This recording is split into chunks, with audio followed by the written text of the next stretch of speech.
السلام عليكم ورحمة الله وبركاته.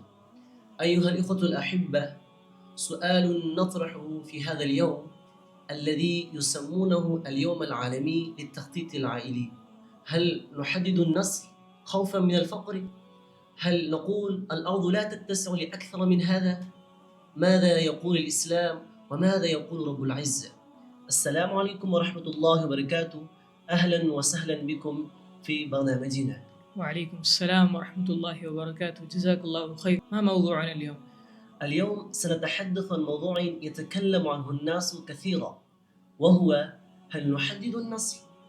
نعم، كثير من الناس يقولون العالم ممتلئ والطعام قليل فلنقلل الأولاد. لكن هذا صحيح؟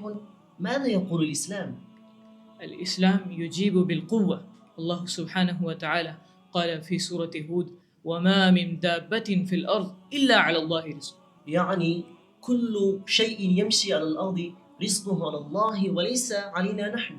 نعم هكذا. وقال الله سبحانه وتعالى في سورة الإسراء: ولا تقتلوا أولادكم خشية إملاق نحن نرزقهم وإياكم. يعني لا تخافوا من الفقر، فالله هو الرزاق لكم ولأولادكم.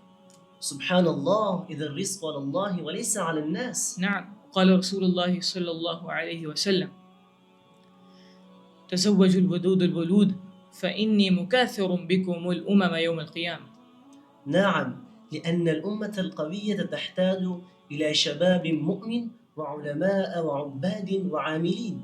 نعم، يعني المشكلة ليست في كثرة الناس، بل في قلة الإيمان وكثرة الفساد والظلم وهدر النعم. فلنثق بالله ولنربي أولادنا على الإيمان، فهم بركة ونعمة.